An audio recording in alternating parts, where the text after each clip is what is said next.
Dancing on Simchas Torah is the most important contribution you can make to your mental and emotional well-being the entire year. The more you dance, the more you get into that circle, the better your mental and emotional health. And it's vital, it's critical. And let's explain why. So, King David has a description, a chapter in Tehillim. We actually say it every single morning in davening. And in it, he describes the need to dance.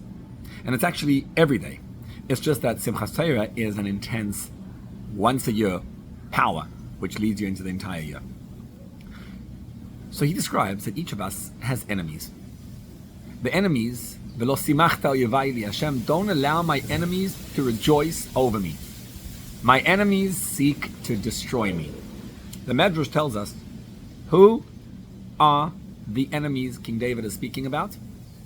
The enemies are the angels. When Hashem created man, the angel said, "Ma enosh ki tizkerenu," which is a chapter in Tehillim 8. Why, Hashem, do you need this human being? He's going to mess up. And then, indeed, right as he was created, Adam sinned, and he ate the fruit he shouldn't have eaten. And for 2,448 years, the angels were in a state of, I told you so. Until the Jews accepted the Torah. And they said, we will do, and then we will hear. Naaseh v'nishma.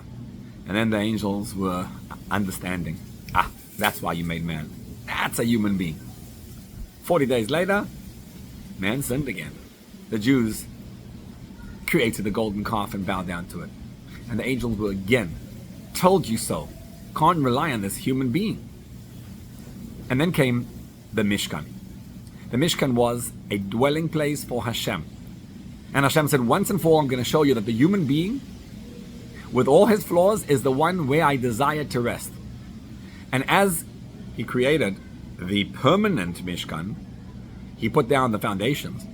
He prepared for the Beis HaMikdash, even though his son Shlomo built it. David says, Mizmor Shir, I sing a song, Chanukat Habayit LeDavid. I'm dedicating this home for Hashem. And there he says, V'lo simachta oyevai li. Thank you, Hashem, for not allowing my enemies, the angels, to rejoice over me. What's an angel? An angel is a perfect being. Whatever he does is absolute perfection. And angels are little beings that exist inside of us. They are perfectionists. Inside your head, you have a little being who tells you that everything needs to be perfect. And when it's not perfect, he screams at you. He thumps at you in your head and he causes negative thinking from a positive perspective. He tells you, why do you always do that? Why do you always respond to your spouse with such anger? Why can't you handle your kids? Why do you always get depressed and down? Why can't you be better? Why are you so unsuccessful? He gets you down. He pulls you down in the name of perfection. The angels inside of us are angry at the flaws of a human being. They refuse to accept that human beings are flawed. Human beings are a little bit messed up. And angels are perfectionists. And they keep on screaming. And the angels are inside your head. They're this intense voice, which ends up being negative thinking. I ought to be better, should be better, why did I do this way? They scream at you after the fact. They go crazy at you inside your head, why should I? They cause you to go sometimes insane in your head, wondering what should I do, which way should I take, because I need to choose the perfect way. Perfectionists, the angels, are your biggest enemies. And inside my head, every morning I have to deal with them. So how do I deal with them? Says King David, Hashem said the one answer to the angels is that when I build a Beis HaMikdash, when I build a home for Hashem, my statement, Hashem says, is I want to dwell in human zones. There is a home in this physical world which houses the Shechinah. It's called the Mishkan, it's called the Beis HaMikdash, the Holy Temple. Nowadays, we don't have a Beis HaMikdash. Instead, what do we have? We have miniature Beis HaMikdash. It's called a Beis Knesset, a Beis Medrash, a shul, a place where you go and connect to Hashem. And if we understand what happens in that Beis HaMikdash and how we overcome the negative thinking of these positive perfectionists, the angels, we discover what we ought to do every single day. In the Beis HaMikdash, when you entered, you felt and you saw and you experienced the divine presence, the Shechinah. So what does that mean? Nowadays we say in our davening, we are unable to bow down to you. What does that mean, unable to bow down to you? Physically, just bow down, go straight yourself, and lie down on the floor flat. That's the correct way of bowing down in the Beis HaMikdash. Even on Yom Kippur today, when we do it, we bend down, but we're not fully flat. So we say we're unable to bow down. Why not just bow down? The reason we're unable is because maybe the physical bowing down we are able to do. Yes, physically I can get down on the floor and bow down. But what it means to bow down is to submit your head. Your head is your brain, is your thinking. To put your brain and your emotions and your heart on the same level as your feet. It means that I accept Hashem in my life. See, the way we are, our head's on top, our head thinks and he wonders, is this a good idea or a bad idea? The heart, the emotions follow. And sometimes the emotions take control. And this causes me to sometimes feel an insanity in my head. Because the emotions go all over the place. And it's very difficult to be a human being. Means we're not able to submit ourselves, to accept that everything in our lives is God. Imagine you could live your life without those intense emotions. So somebody else around you gets angry, you look at them with compassion. You're angry, it's not affecting me. I look at my spouse, I look at my kids, and all I want to do is help. And when things go wrong in my life, and I get disappointed and I want to fall apart, I'm able to separate myself, my emotions, from the intense disappointment I'm feeling. I'm still able to run through life and to go and to try to be successful as best I could. But at the same time, I accept humbly. I roll with the punches. I roll into the space with Hashem. It's like, God forbid, when a person has an accident. So the drunk driver generally gets less injured than the one who's awake. And the reason is because when a person's drunk, he goes with the flow. But when you're sleeping at the wheel, God forbid. So whatever happens, you just accept it. When you're awake, you're fighting it. Your muscles tense, and it causes it causes injury inside a person. Imagine you could live life and just let go completely. Allow Hashem to be in the driver's seat and go to sleep. And you're still doing things, but you're allowing Hashem to control your life. That means an absolute space of bowing down to Hashem, of submitting myself to Hashem. In truth, only when there was a Beis HaMikdash and we saw the Shechinah, you walked into the Beis HaMikdash and you felt there was a fire. A lion-shaped fire came down and consumed the animal that was offered on the Mizbeach, the carbon. It was a revelation of God. When you came in on Yom Tov, you come to see and be seen. You see the Shechinah. You actually feel Hashem's presence. And so it's easy to bow down to Hashem. When we don't, it's a little more challenging to bow down to Hashem. Nowadays, to be truthful, we cannot. We're not able to bow down. We can do the motions, but we can't actually experience the total submission to God. But we can do our best. We can try the best we can. 3 times a year, all Jews would walk into the Beis HaMikdash. On Pesach, on Shavuos, and on Sukkot. And you had to come into the Beis HaMikdash and you felt the divine presence. And what that did was, it carried you through the year. So if you see Hashem now in Sukkot, then later on in the entire winter, it empowers you to be able to feel God's presence. Nowadays we don't have the Beis HaMikdash, but we do have Sukkot and the ability to celebrate with the Shechinah, especially during davening. During davening, you open your heart, you allow Hashem's presence into you. The definition of allowing Hashem's presence is to look around at your life and to recognize God creates everything, every single moment. So everything is from Hashem. And therefore what's happening to me now, at present, at this moment, even though it may seem painful, is actually from Hashem. It's divine. It's all godly. And when you do the Sukkot davening, the Yom Tov davening, it's just an intense form of connecting to Hashem. When you sit in a sukkah, you feel the divine presence in your life. Look at the sukkah and you say, wow, I'm actually enveloped by Hashem all the time. Now that's a real meditation that needs to take place. Instead of me thinking sometimes about things are so depressing, it's so down. Ask yourself and say, Hashem is in this moment. And so what can I do right now to bring the joy of Hashem? When you feel internal joy, that expresses itself outwardly. Don't wait for things on the outside to be joyous. How do you get joy? Simple.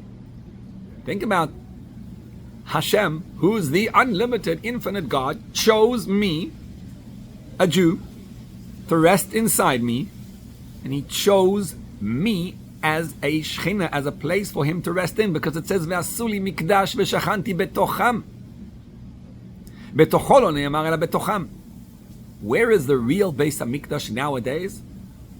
Torah tells us, make me a temple, make me a holy space, and I will dwell in them. It should have said, I will dwell in it, not in them. In them means inside the heart and soul of every Jew. You want to know where is God? He's not in the angels. God does not seek perfectionists. God seeks flawed human beings who grapple and battle and struggle. And God says, I want you. I want to rest inside you. And when I think about that, that itself brings me to a space of joy. And that joy, that feeling of joy, is critical to a good, healthy, sane life. If you're not enveloped by the sukkah, if you don't feel the divine power in your life, that everything I do is godly, it's lonely. Life gets so difficult. It's hard to do this, but it's a meditation that's critical. 3 times a year, on Yom Tov, you go into that zone of recognizing how Hashem believes that I am worthy of the Shechinah resting in me. And that itself brings me to a joy, and it requires deliberate focus, meditation. Think about it right now as you're in the sukkah. Hashem wants to rest inside me. Hashem puts me in this place, and when I make a bracha, Asher kiddushanu b'mitzvos b'tzivanu leishav b'sukkah.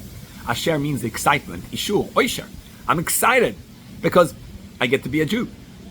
Things in my life are difficult. My life may be challenging. Here's what happens. When you feel the joy expresses itself on the outside. Find the real joy in your life. It's not from anything outside. It's from Hashem choosing you. Find that joy, and the joy will express itself in a beautiful way in the outside world. So we really do this every single day in davening. It's not just on Yom Tov. Every day you come into davening, you're about to step into your day. Before you step into the day, go into that joyous space of meditation. Mizmor Shir Chanukat Habayit David. Hashem wants to build the Beis HaMikdash. Where does He build it? Betochem, inside you. And I'm going to do a Mizmor Shir. I'm going to do a song and a dance. V'lo simachta yevayli. Every day I meditate on this. I look at my negative thinking, which says you ought to be a perfectionist, and I realize it's my enemy. I'm not a perfectionist. I'm not perfect. I'm struggling, and Hashem wants to rest inside me. Hashem feels that I, as a Jew, am important because I am. But you know, in order for this to work, when the Beis HaMikdash was first dedicated, Shlomo HaMelech, King Solomon, who actually built the Beis HaMikdash, made a huge, giant celebration. He offered 120,000 sheep. Vayizbach Shlomo 120,000 tzon. Usually in the Beis HaMikdash, there was a small amount offered every single day.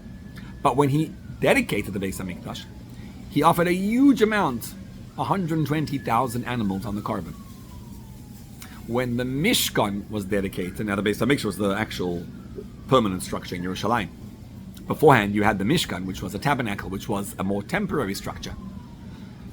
But that was the first one. When they created it in the desert, they had 12 Nesiim, 12 leaders, one from each tribe, the princes, offered korbanos. And in Parshas Nosai, in the Torah, we read about this, and we read every single one, which is very, very, very unique. Usually the Torah is very very careful about every single word.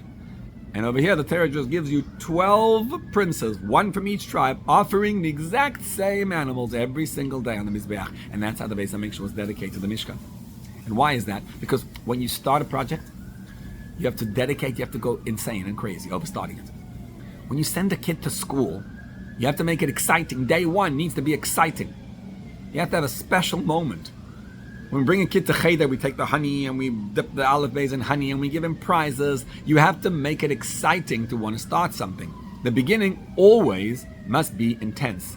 And so when the Mishkan was first dedicated, it was all these korbanos of every single tribe on his own, because every single tribe was different and every single one had to be offered. We got to focus on it. And when Shlomo HaMelech builds the Beis HaMikdash, 120,000 of those animals were offered, because it has to be a lot of offerings in order to start the Beis HaMikdash. During the times of the second Beis HaMikdash, the Greeks came and defiled the temple. And when they did, the Chashmonaim, when they entered the Beis HaMikdash back, they had to rededicate it. They created a Yom Tov called Chanukah. Chanukah is Chanukat Habayit, to rededicate the Beis HaMikdash. Because the Greeks had defiled what was holy to us. And what that means was, the Greeks destroyed the fabric of what it means to be a Jew. They defiled the physical structure and they defiled the spiritual structure. They introduced Hellenism. The Greeks introduced a sense of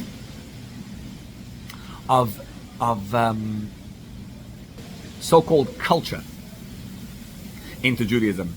They refused to accept that it's all about God, that a Jew needs Hashem in his life. And when a Jew has God in his life, his experience is a unity with Hashem. That when we don't allow God into our lives, then we feel alone and scared. And the Greeks decided to make it into something special, to be just a human being. The arts and the culture. Jews are godly people.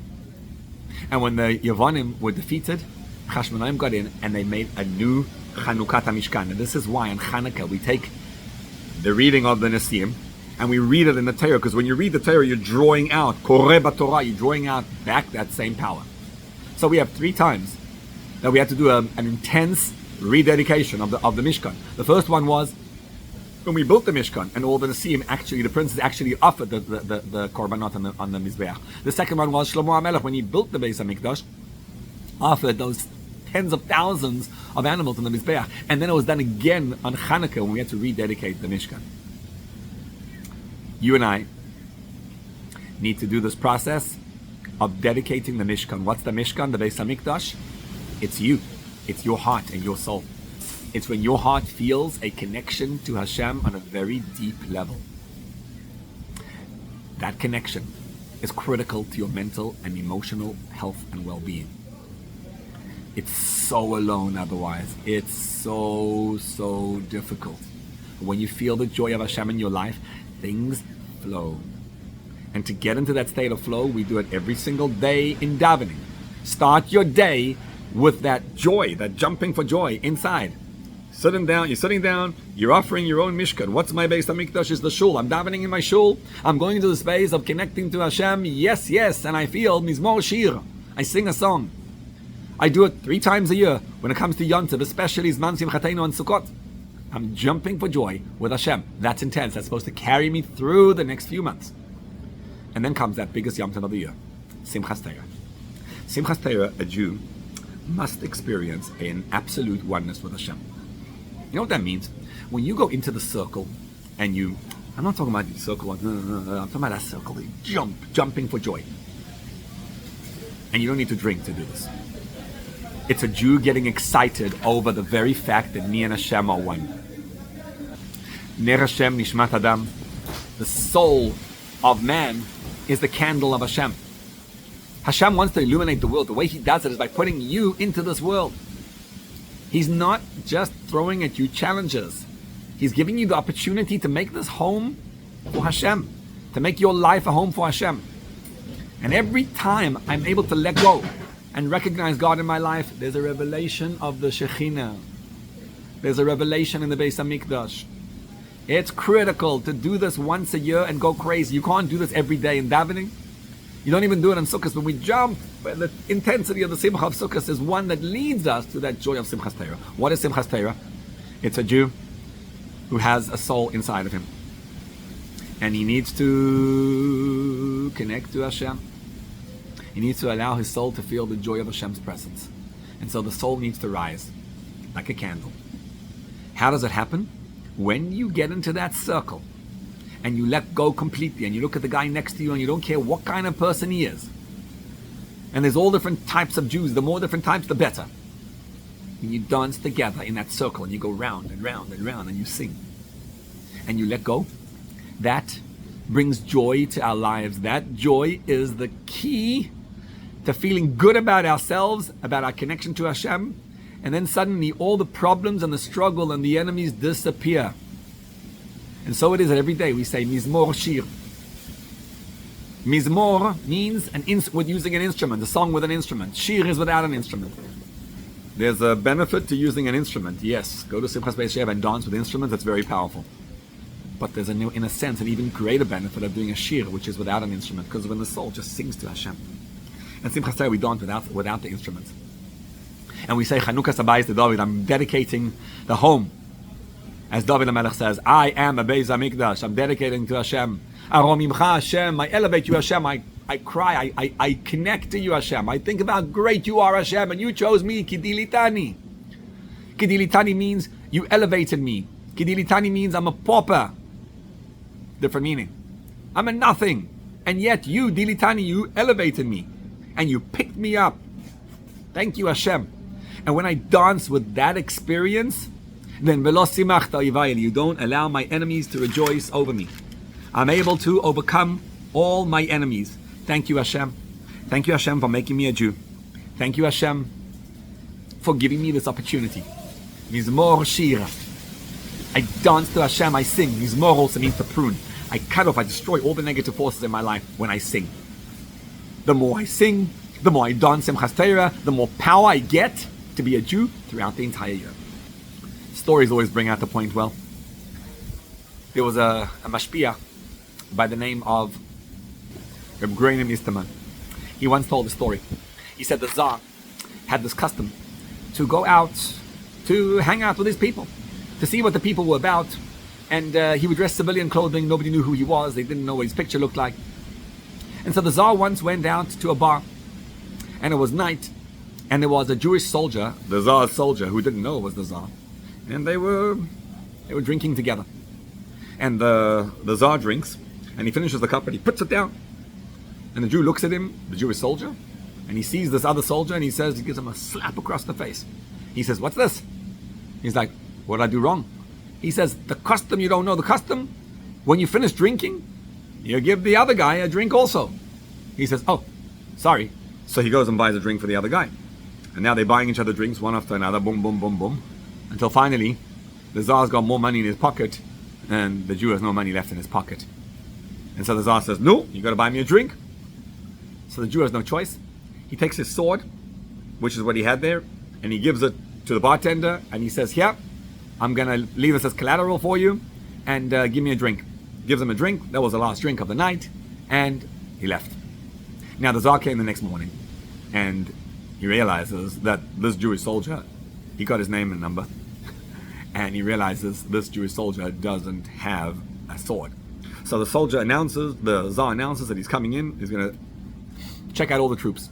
Thousands and thousands of troops have to get there, and they have to put on their uniform. The Tsar is making a surprise visit. Comes in, looks in the battalions, he knows exactly which number the soldier is, and he gets to this soldier and he looks at him, eyes him out. Now he doesn't know that it's the Tsar standing in front of the same guys last night was drinking with me. He looks at the guy and he recognizes, he says, what's going on? Now what did the Jew do? The Jew realized that the Tsar is coming.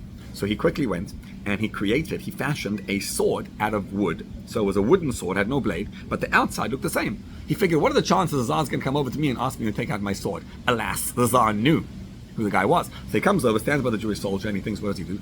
The Tsar looks at the soldier next to him, and he says, soldier, why is your uniform dirty?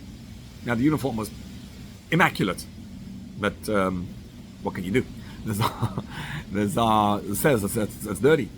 So he looks at this Jewish soldier and he says, soldier, you take out your sword right now and kill this soldier. What's he going to do? The Jewish soldier realizes he hasn't got a sword inside there, and what could he possibly do? He says, Your Highness, when you say to do something, I do exactly what you say. It's quick thinking. He says, but may God make it that if this soldier is actually innocent, then my sword should miraculously turn into a piece of wood. And with that, he drew the sword, and it was a piece of wood. The Tsar looks, and he was amazed. What a brilliant Jew. Wow. He thought, this guy's incredible. So he left. But then the Tsar decided, tells the guy, he says, because you're so special, I want to elevate you. Raises him up through the ranks, picks him up, and within a short span of time, this Jew was ready to be a general. The rule, the law in Russia was that a Jew can never become a general. So the Tsar tells the soldier, he says to him, because you're so brilliant, I'm elevating you to be a general, and we'll make a baptizing ceremony. The Jew was a little bit shocked, and he says, okay. You know, these soldiers were Cantonists. They were snatched away when they were 8 years old. They didn't know much about Judaism. So he's a bit scared. He says, yes. And then he's in the Tsar's chariot, and they're being led out to the baptism ceremony. And the Jew in the middle starts realizing, what am I doing? And as they get to the bridge, they're about to cross the bridge, the Jew asks to relieve himself, goes out for a second, and in front of the Tsar, stands on the bridge, and he says, I am a faithful servant of the Tsar. I'm a faithful servant of the Tsar, but I'm more faithful to Hashem. And with that, he screams, Shema Yisrael, Hashem Elokeinu Hashem Echad, and he jumps to his death. The Tsar took a look at the soldier, and he had just one thing to say. What a fool, what a shaiter. I thought you were smart. Saw this brilliant soldier, and yet you stick to your God with such an obstinate truth. What's with you Jews? That is what a Jew is. A Jew, at the end of the day, is a divine, godly being. It's just a question of how do we reveal it and when does it get expressed. But every single one of us is like that Cantonist soldier. Brilliant people that we are. But at the end of the day, our souls are looking for God. And when you don't give us Hashem, we go insane. That's the emotional and mental health we experience. Those challenges are because there's a lack of Hashem in our lives. Our souls are looking for God. Thank God no one's asking us, Baruch Hashem, to die for the cause. But we're being asked to live for the cause and to express our neshamas. Your neshama, your soul wants to speak. Your soul says, I am a home for Hashem. And when you make the Chanukah Sabayis David, you got to go crazy, because when you dedicate the Mishkan the first time, you got to go insane. And you got to jump for joy. The jumping for joy is, think of the Mesiras Nefesh. Think of what it means for me to be a Jew, to be bound to Hashem forever. And with that, jump for joy. So L'chaim Yidin Simchas Torah is upon us. May we jump for joy. May we experience a true revealed joy. May each one of us experience what it means to be joyous.